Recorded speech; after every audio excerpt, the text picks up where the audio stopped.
of the very important things that you need at school, but you also need at home and in life, is an ability to be able to listen.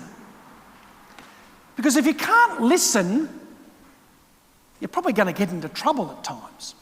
Because at school, they tell you lots of things. Every day they're asking you to do things. Every day they're telling you new things. And if you don't listen, it's going to be pretty hard.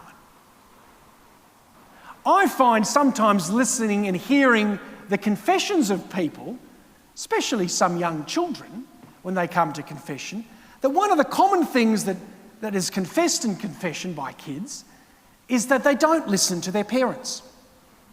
And sometimes I respond to the children, and when they say they don't listen to their parents, I say, "Oh, have you got your hearing checked?" And the children said, "No, I'm not deaf." It's often the response. I said, "Well, why don't you listen?" "Oh, I'm busy doing something else," or "I'm not interested in what my parents have to say." And that's the challenge.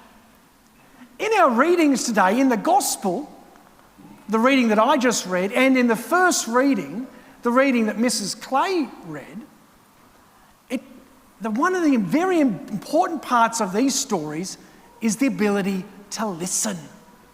And all of us have to listen.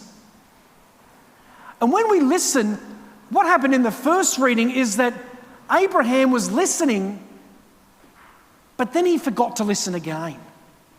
Because the teacher in your classroom, and maybe even your parents at times, they might ask you to do one thing, but then they might ask you to do something else. And so you need to listen.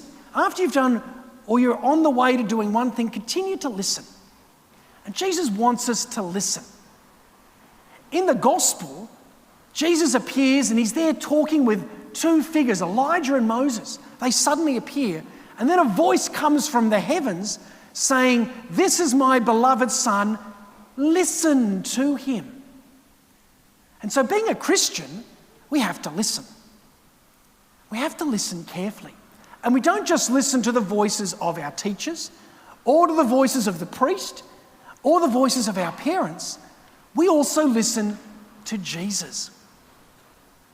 And in different contexts, whether we're at home, or whether we're at school, or whether we're playing, or whether we're in other places, we can think, what might Jesus say in this context right now? One of the things I ask kids sometimes to do is when they've sort of failed to listen to their parents, I've asked some of the older kids, maybe the kids in years 5 and year 6, to think about what their parents might ask them for the rest of the day. And this is good for the adults, and I think this is probably good for some of the some of our children here.